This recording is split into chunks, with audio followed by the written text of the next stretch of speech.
ಇರುವಂತಹದ್ದು ಯಾವುದು? Knight of wands ಬಂದಿದೆ. ಯಾವುದೋ ಕೆಲವೊಂದು ನಿರ್ಧಾರಗಳನ್ನ ಮಾಡ್ತಾ ಇರುವಂತಹದ್ದು, ಧೈರ್ಯದಿಂದ ಕೆಲವು ನಿರ್ಧಾರಗಳನ್ನ ನೀವು ಮಾಡ್ತಾ ಇರುವಂತಹದ್ದು ರೆಪ್ರೆಸೆಂಟ್ ಆಗ್ತಾ ಇದೆ. ಆಕ್ಷನ್ಸ್ ಅನ್ನ ತಗೋತಾ ಇರುವಂತಹದ್ದು ನಿಮಗೆ ರೆಪ್ರೆಸೆಂಟ್ ಆಗ್ತಾ ಇದೆ ಬಾಟಮ್ ಆಫ್ ದ ಡಕ್ ಅಲ್ಲಿ.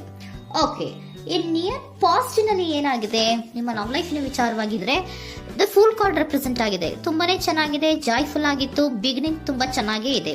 ಕಾರ್ಡ್ ಬಂದಿರುವಂತಹದ್ದೇನು? ವೀಲ್ ಆಫ್ ಫಾರ್ಚೂನ್ ಬಂದಿದೆ.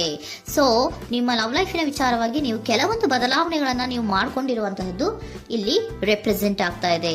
ಕ್ವೀನ್ ಆಫ್ ಕಪ್ಸ್ ಏನನ್ನ ರೆಪ್ರೆಸೆಂಟ್ ಮಾಡುತ್ತೆ? ಸೊ ಕ್ವೀನ್ ಆಫ್ ಕಪ್ಸ್ ನೀವು ಯಾಕೆ ಬದಲಾವಣೆಗಳನ್ನ ಮಾಡ್ಕೊಂಡಿದ್ದೀರಾ?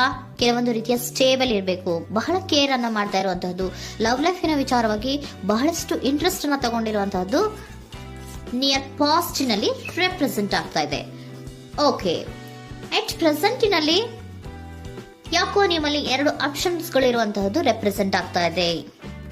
ಯಾಕೋ 2 ಆಲೋಚನೆಗಳನ್ನ ನೀವು ಮಾಡ್ತಾ ಇರುವಂತಹದ್ದು ಅಟ್ ಪ್ರೆಸೆಂಟಿನಲ್ಲಿ ರೆಪ್ರೆಸೆಂಟ್ ಆಗ್ತಾ ಇದೆ. 2 ಆಯ್ಕೆಗಳು ನಿಮ್ಮಲ್ಲಿ ಇರುವಂತಹದ್ದು, 2 ಆಲೋಚನೆಗಳನ್ನ ಮಾಡ್ತಾ ಇರುವಂತಹದ್ದು, ಏನೋ ಒಂದು ರೀತಿಯ ಕನ್ಫ್ಯೂಷನ್ಸ್ ಅಲ್ಲಿ ಇರುವಂತಹದ್ದು ನಿಮ್ಮ ಲವ್ ಲೈಫ್ ನ ವಿಚಾರವಾಗಿ ರೆಪ್ರೆಸೆಂಟ್ ಆಗ್ತಾ ಇದೆ. ಓಕೆನಾ? ಸೆಕೆಂಡ್ ಕಾರ್ಡ್ ಯಾವ್ದು ಬಂದಿದೆ? 10 ಆಫ್ ಕಪ್ಸ್ ಬಂದಿದೆ. ಸೊ 10 ಆಫ್ ಕಪ್ಸ್ ನಿಮ್ಗೆ ಫುಲ್ಫಿಲ್ಮೆಂಟ್ ಇರುತ್ತೆ, ಸಮಾಧಾನ ಇರುತ್ತೆ, ಖುಷಿಯಾಗಿರುತ್ತೆ ಅನ್ನೋದು ನೀವು ಆಲೋಚನೆಯನ್ನ ಮಾಡಿದ್ರಿ. 2 ಆಯ್ಕೆಗಳಲ್ಲಿ ಯಾವ್ದನ್ನ ಸೆಲೆಕ್ಟ್ ಮಾಡಬೇಕು?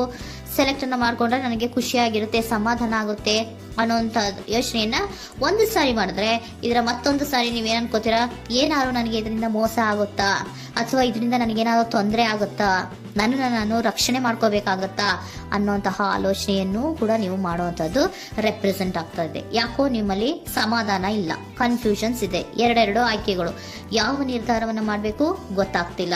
ಸೊ ಅದಕ್ಕೆ ನೋಡಿ, ನೀವು ಬೇಜಾರಿನಿಂದ ಮೂವಿಂಗ್ ಆನ್, ಬದಲಾವಣೆ ಆಗ್ತಾ ಇರುವಂತಹದ್ದು ರೆಪ್ರೆಸೆಂಟ್ ಆಗ್ತಾ ಇದೆ. ಚೇಂಜಸ್ ಅನ್ನ ಮಾಡ್ಕೋತಾ ಇರುವಂತಹದ್ದು ಇಲ್ಲಿ ಪ್ರೆಸೆಂಟಿನಲ್ಲಿ ರೆಪ್ರೆಸೆಂಟ್ ಆಗ್ತಾ ಇದೆ. ಯಾಕೋ ಬೇಜಾರಿನಿಂದ ಕೆಲವೊಂದು ರೀತಿಯ ಬದಲಾವಣೆಗಳನ್ನ ನೀವು ಮಾಡ್ಕೋತಾ ಇರುವಂತಹದ್ದು 6 ಆಫ್ ಸೋರ್ಟ್ಸ್ ಅಲ್ಲಿ ರೆಪ್ರೆಸೆಂಟ್ ಆಗ್ತಾ ಇದೆ. ನೀವು ಈ 6 ಆಫ್ ಸೋರ್ಟ್ಸ್ ಮತ್ತೆ ಏನನ್ನ ರೆಪ್ರೆಸೆಂಟ್ ಮಾಡುತ್ತೆ ಅಂದ್ರೆ, ನಾನು ಲವ್ ಲೈಫಿನ ವಿಚಾರವಾಗಿ ಒಂದು ಬೆಟರ್ ಆಪ್ಷನ್ಸ್ ಅನ್ನ ಸೆಲೆಕ್ಟ್ ಮಾಡ್ಕೋಬೇಕು ಅನ್ನುವಂತಹ ಆಲೋಚನೆಯನ್ನ ಮಾಡ್ತಾ ಇರುವಂತಹದ್ದು ರೆಪ್ರೆಸೆಂಟ್ ಆಗ್ತಾ ಇದೆ. ಓಕೆನಾ? ನೀವೇನಂದ್ರೆ ಅಟ್ ಪ್ರೆಸೆಂಟಿನಲ್ಲಿ ನಿಮ್ಮ ಲವ್ ಲೈಫಿನ ವಿಚಾರವಾಗಿ ಬೆಟರ್ ಆಪ್ಷನ್ ಬಗ್ಗೆ ಯೋಚನೆಯನ್ನ ಮಾಡ್ತಾ ಇರುವಂತಹದ್ದು, ಅದರ ಬಗ್ಗೆ ಸ್ವಲ್ಪ ಕನ್ಫ್ಯೂಷನ್ ಅಲ್ಲಿ ಇರುವಂತಹದ್ದು ಅಟ್ ಪ್ರೆಸೆಂಟಿನಲ್ಲಿ ರೆಪ್ರೆಸೆಂಟ್ ಆಗ್ತಾ ಇದೆ. ಬಟ್ ನಿಯರ್ ಫ್ಯೂಚರಿನಲ್ಲಿ ಏನಿದೆ? 3 ಆಫ್ ಸೋರ್ಟ್ಸ್ ಇದೆ. ಕೆಲವೊಂದು ರೀತಿಯ ಬೇಜಾರುಗಳಿರುವಂತಹದ್ದು, ನೋವುಗಳಿರುವಂತಹದ್ದು, ಕೆಲವೊಬ್ರು ಅಳ್ತಾ ಇರುವಂತಹದ್ದು, ಭಾವನಾತ್ಮಕವಾಗಿ ತುಂಬಾ ಫೀಲ್ ಅನ್ನು ಮಾಡ್ತಾ ಇರುವಂತಹದ್ದು ನಿಮ್ಗೆ ರೆಪ್ರೆಸೆಂಟ್ ಆಗ್ತಾ ಇದೆ. ಯಾಕೆ ನಿಮಗೆ ಆ ತರ ಆಗತ್ತೆ ಅಂತ ಅಂದ್ರೆ, ಡೆವಿಲ್ ಕಾರ್ಡ್ ರೆಪ್ರೆಸೆಂಟ್ ಆಗಿದೆ. ಸೊ ಡೆವಿಲ್ ಕಾರ್ಡ್ ಏನನ್ನ ಹೇಳತ್ತೆ? ಅಡಿಕ್ಷನ್ಸ್ ಅನ್ನ ಹೇಳತ್ತೆ. ತುಂಬಾ ಯೋಚನೆಯನ್ನ ಮಾಡುವಂತಹದ್ದು, ಮೇಲಿಂದ ಮೇಲೆ ನೀವು ಒಂದನ್ನೇ ನೀವು ಯೋಚನೆ ಮಾಡ್ತಾ ಇದ್ರೆ ನಿಮ್ಗೆ ಅಲ್ಲಾಗುವಂತದ್ದೇನು? ನೋವುಗಳೇ ಅಲ್ಲಾಗುವಂತಹದ್ದು. ಸೊ ಯಾತಕ್ಕೆ ಅಂದ್ರೆ ನಿಮ್ಮಿಬ್ಬರ ಮಧ್ಯೆ ಕೆಲವೊಂದು ರೀತಿಯ ಘರ್ಷಣೆಗಳಿರುವಂತಹದ್ದು ರೆಪ್ರೆಸೆಂಟ್ ಆಗ್ತಾ ಇದೆ. ಕೆಲವೊಂದು ರೀತಿಯ ಮನಸ್ಸು ಒಂದೇ ತರ ಆಲೋಚನೆಯನ್ನ ಮಾಡ್ತಾ ಇಲ್ಲ. ಒಂದ್ಸರಿ ಆ ತರ ಯೋಚನೆ ಮಾಡ್ತೀರಾ, ಒಂದ್ಸರಿ ಈ ತರ ಯೋಚನೆ ಮಾಡ್ತೀರಾ, ಕನ್ಫ್ಯೂಷನ್ ಅಲ್ಲಿ ಇರ್ತೀರಾ, ಏನ್ ಮಾಡ್ಬೇಕು ಗೊತ್ತಾಗಲ್ಲ. ಸೊ ಅದಕ್ಕೆ ನಿಮ್ಗೆ ಬೇಜಾರು, ನೋವು ಇರೋಂಥದ್ದು. ಮತ್ತೆ ನೆಕ್ಸ್ಟ್ ಕಾರ್ಡ್ ಬಂದಿರುವಂತದ್ದೇನು? 5 ಆಫ್ ಪ್ಯಾಂಟಿಕಲ್ಸ್ ಬಂದಿದೆ. ಸೊ 5 ಆಫ್ ಪ್ಯಾಂಟಿಕಲ್ಸ್ ಏನು? ತುಂಬಾ ಇದು ಕೂಡ ತುಂಬಾ ಬೇಜಾರಿನಲ್ಲೇ ಇರುವಂತಹದ್ದು, ಫೀಲಿಂಗ್ ಲೆಫ್ಟ್ ಔಟ್ ಆಗ್ತಾ ಇರುವಂತಹದ್ದು, ರೀತಿಯ ಒಂದು ಬ್ಯಾಡ್ ಸಿಚುಯೇಷನ್ ಅಲ್ಲಿ ಇರುವಂತಹದ್ದು, ಅಂದ್ರೆ ಯಾವಾಗ್ಲೂ ನೋವು ಪಡ್ತಾ ಇರುವಂತಹದ್ದು, ಯಾವಾಗ್ಲೂ ಯೋಚನೆ ಮಾಡ್ತಾ ಇರುವಂತಹದ್ದು, ಇಮಿಡಿಯೇಟ್ ಫ್ಯೂಚರಿನಲ್ಲಿ ಈ ರೀತಿ ರೆಪ್ರೆಸೆಂಟ್. ಓಕೆನಾ? ಸೊ ದ ಮೂನ್ ಕಾರ್ಡ್ ಏನನ್ನ ರೆಪ್ರೆಸೆಂಟ್ ಮಾಡುತ್ತೆ ಅಂದ್ರೆ, ರಿಯಾಲಿಟಿಯ ಕಡೆಗೆ ಹೆಚ್ಚು ಗಮನ ಕೊಡದೇ ಇರುವಂತಹದ್ದನ್ನ ರೆಪ್ರೆಸೆಂಟ್ ಮಾಡುತ್ತೆ. ಓಕೆನಾ? ಇದಿಷ್ಟು ನಿಮ್ಮ ಸ್ವಂತಿನ love reading.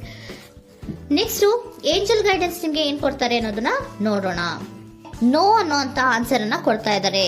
So no, not the right time. ನೀವೇನು ಕೂಡ ಈ ಕನ್ಫ್ಯೂಷನ್ ಅಲ್ಲಿ ಇದ್ದಾಗ ಯಾವುದೇ ರೀತಿಯ ಡಿಸಿಷನ್ಸ್ ನ ಮಾಡೋದಕ್ಕೆ ಇದು ಕರೆಕ್ಟ್ ಆಗಿರುವಂತಹ ಟೈಮು ಅಲ್ಲ. Perfect timing. So perfect timing ಅನ್ನ ಬಂದಾಗ ನೀವು ಕೆಲವೊಂದು ರೀತಿಯ ಡಿಸಿಷನ್ಸ್ ಅನ್ನ ಮಾಡ್ಬೇಕಾಗತ್ತೆ. ಯಾವಾಗ ಅಂದ್ರೆ ನೀವು ಮನಸ್ಥಿತಿಯನ್ನ ನೀಟಾಗಿ ಇಟ್ಕೊಂಡಾಗ, ಕೆಲವೊಂದು ರೀತಿಯ ಕನ್ಫ್ಯೂಷನ್ಸ್ ಇಂದ ನೀವು ಆಚೆ ಬಂದಾಗ, ಯಾವಾಗ ನೀವು ಕ್ಲಿಯರ್ ಥಿಂಕಿಂಗ್ ಅನ್ನ ಮಾಡ್ತೀರಾ ಅದು perfect timing.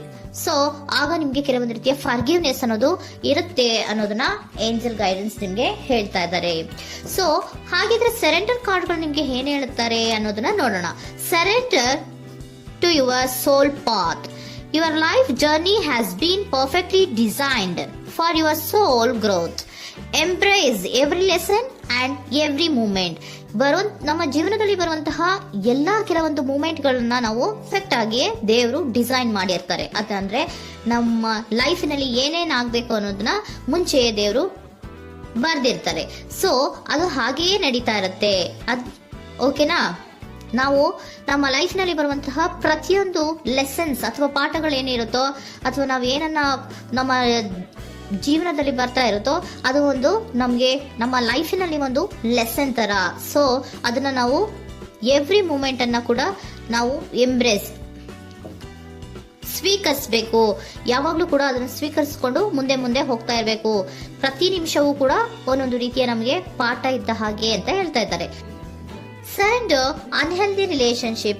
Surrender unhealthy relationship. Let go a relationship that don't serve you, including unavailable or toxic people. You deserve to be treasured by others and to be surrounded by positive people. Unhealthy relationship ನ ಕಡೆಗೆ ಹೆಚ್ಚು ಗಮನವನ್ನ ಕೊಡಬೇಡಿ. ಈ toxic people ನ ಕಡೆಗೆ ಹೆಚ್ಚು ಗಮನವನ್ನ ಕೊಡಬಾರ್ದು. So ಯಾವಾಗ್ಲೂ ನಾವು ಪಾಸಿಟಿವ್ ಆಗಿ ಥಿಂಕ್ ಮಾಡುವಂತಹ, ಪಾಸಿಟಿವ್ ಆಗಿ ಆಲೋಚನೆ ಮಾಡುವಂತಹ ಜನಗಳ ಜೊತೆಯಲ್ಲಿಯೇ ನಾವು ಹೆಚ್ಚು ಇರಬೇಕು ಅನ್ನೋದನ್ನ ನಿಮ್ಗೆ ಸರೆಂಡರ್ ಕಾರ್ಡ್ ಹೇಳ್ತಾ ಇದ್ದಾರೆ.